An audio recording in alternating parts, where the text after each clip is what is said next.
नमस्कार विद्यार्थी मित्रांनो, आपल्या सगळ्यांचं स्वागत आहे रॉकस्टार विराट पवार या आपल्या यूट्यूब चॅनलवर। विद्यार्थी मित्रांनो, या यूट्यूब चॅनलवर तुम्ही विविध स्पर्धा परीक्षेसंबंधीचे लेटेस्ट अपडेट्स तुम्हाला प्राप्तच होतील। त्याचबरोबर तुमच्या अडचणींचं निरसन करण्याकरिता आवश्यक अशी मदत तुम्हाला लागलीच प्रोव्हाइड करण्याचा प्रयत्नही केला जाईल। त्याचबरोबर विद्यार्थी मित्रांनो, या व्हिडिओमध्ये आपण अत्यंत आवश्यक असं कागदपत्र म्हणजेच केंद्र सरकारने जे समाजामधील आर्थिक दुर्बल घटकांना 10% संवर्ण आरक्षण जाहीर केलेलं आहे त्याचा माहिती आणि तो लाभ कोण कोण घेऊ शकतो आणि त्यासाठी लागणारी आवश्यक कागदपत्रे याविषयीची विस्तृत माहिती घेणार आहोत। तत्पूर्वी तुम्ही आपल्या चॅनलला सबस्क्राइब केलं नसेल तर सबस्क्राइब करून घ्या। सबस्क्राइब बटनच्या शेजारी असलेलं बेल बटन सुद्धा क्लिक करून घ्या, कारण असेच अत्यंत महत्त्वपूर्ण व्हिडिओज आपण आपल्या चॅनलवर रेग्युलरली पोस्ट करीत असतो, त्याचं नोटिफिकेशन तुम्हाला वेळच्या वेळी प्राप्त होईल। विद्यार्थी मित्रांनो, या व्हिडिओमध्ये आपण 10% संवर्ण आरक्षण याविषयीची माहिती घेणार आहोत। त्यामध्ये हा संवर्ण आरक्षणाचा फायदा कोणाला मिळू शकतो आणि त्याकरिता आवश्यक कागदपत्रे कोणकोणती लागतात याची डिटेल माहिती सुद्धा घेणार आहोत। याबद्दल अधिक माहिती घ्यायची झाली तर लोकसभा आणि राज्यसभेमध्ये 10% संवर्ण आरक्षणाला मंजुरी प्राप्ती झालेली असून याचा फायदा हा ब्राह्मण, बनिया, ख्रिश्चन, मुस्लिम अशा सगळ्या समाजाला 10% आरक्षणाचा फायदा होईल। परत एकदा पहा विद्यार्थी मित्रांनो, यामध्ये ब्राह्मण, बनिया, ख्रिश्चन आणि मुस्लिम अशा सर्व समाज घटकांचा समावेश होतो, म्हणजे जे इथे दिलेले आहेत त्यांचा। तर यांना 10% संवर्ण आरक्षणाचा लाभ हा घेता येतो आणि ज्या कुटुंबाचे वार्षिक उत्पन्न म्हणजे जे आता ब्राह्मण, बनिया, ख्रिश्चन आणि मुस्लिम यांच्यामधले आहेत परंतु ज्यांचं वार्षिक उत्पन्न हे 8 लाखापेक्षा कमी आहे अशाच कुटुंबांना नोकरीमध्ये 10% आरक्षण हे लागू होणार आहे आणि ज्या कुटुंबाकडे 5 एकरपेक्षा कमी जमीन आहे अगदी त्यांनाच। तर विद्यार्थी मित्रांनो, हे महत्त्वपूर्ण बाबी तुम्हाला लक्षात घेणं गरजेचं आहे।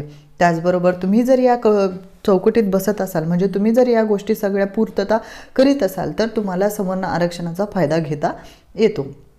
आता हे फायदा घेण्यासाठी आवश्यक कागदपत्रे कोणती जी तुम्ही कुठल्याही स्पर्धा परीक्षेमध्ये जर तुम्ही अप्लाय करीत असाल किंवा मग तुम्हाला कुठेही नोकरी शिक्षणाकरिता आरक्षणाचा लाभ उचलायचा असेल तर तुम्ही तेथे उचलू शकता।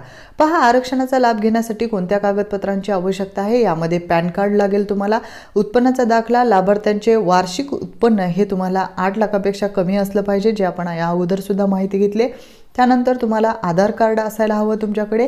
त्याचबरोबर जनधन योजनेमध्ये जे बँकेमधलं खातं आहे ते तुमच्या नावाने काढलेलं असावं, त्या बँक खात्याची पासबुक कॉपी सुद्धा तुमच्याकडे असावी। त्याचबरोबर इन्कम टॅक्स रिटर्न्स हे संवर्ण आरक्षणाचा लाभ घ्यायचा असेल तर तुमच्याकडे असणं गरजेचं आहे आणि या इन्कम टॅक्स रिटर्नचा कागद तुमच्याजवळ असायला हवं। यातील फॉर्म जे 16 आहे या गोष्टीचा पुरावा असा आहे की तुमचे वार्षिक उत्पन्न हे 8 लाखापेक्षा कमी आहे।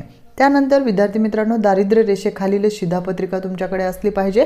त्याचबरोबर तुम्हाला जात प्रमाणपत्र लागणार आहे, कारण विद्यार्थी मित्रांनो इथे ज्या दिलेल्या जाती आहेत पहा, इथे दिलेल्या ज्या जाती सांगितलेल्या आहेत ब्राह्मण, बनिया, ख्रिश्चन आणि मुस्लिम या जातीच्या ज्या वर्गात मोडणाऱ्या व्यक्ती आहेत त्यांनाच हा लाभ घेता येतो। त्याकरिता हे जात प्रमाणपत्र सुद्धा दाखवणं गरजेचं आहे। तर अशा प्रकारे आपण अत्यंत महत्त्वपूर्ण माहिती घेतली की ज्यामध्ये तुम्हाला कागदपत्र कोणकोणती लागतील याविषयीची सविस्तर माहिती घेतली। त्याचबरोबर तुम्ही आपल्या चॅनलवर विविध प्लेलिस्ट ऑलरेडी अवेलेबल आहेत ज्यामध्ये तुम्हाला या संदर्भातील परिपूर्ण माहिती अजून प्राप्त होईल। पहा, तुम्ही आपल्या चॅनलवर जायचं आहे, यामध्ये तुम्ही होम पेजवर गेल्यानंतर तुम्हाला व्हिडिओ आणि प्लेलिस्ट या ऑप्शनवर जायचं आहे। पहा, इथे होम पेज आणि व्हिडिओ आणि प्लेलिस्ट हे ऑप्शन दिसत आहे। या प्लेलिस्टमध्ये इथे तुम्ही पाहू शकता शासकीय नोकरीसाठी लागणारी आवश्यक कागदपत्रे। या प्लेलिस्टवर गेल्यानंतर तुम्हाला विविध आपण जे अगोदरही कागदपत्रांची माहिती दिलेली आहे त्याचं माहिती तुम्हाला प्राप्त होईल। पहा, इथे तुम्ही पाहू शकता नॉन क्रिमिनल सर्टिफिकेट कसं घ्यायचं आहे, लहान कुटुंब प्रमाणपत्र कसं घ्यायचं आहे, महिला आरक्षण प्रमाणपत्र, ॲफिडेव्हिट संबंधीची परिपूर्ण माहिती आणि SCBC महिला नॉन क्रिमिनल या संबंधीची परिपूर्ण माहिती आपण ऑलरेडी पोस्ट केलेली आहे। विद्यार्थी मित्रांनो, या व्हिडिओच्या शेवटी जो प्ले कार्ड येतो त्या कार्डमध्ये सुद्धा मी तुम्हाला हा जो ॲड्रेस आहे म्हणजे शासकीय नोकरीसाठी आवश्यक कागदपत्रे हा तुम्हाला प्रोव्हाइड करून देते, जेणेकरून तुम्हाला याविषयीची अधिक माहिती सुद्धा घेता येईल जे तुम्हाला आवश्यक आहे त्या अनुषंगाने।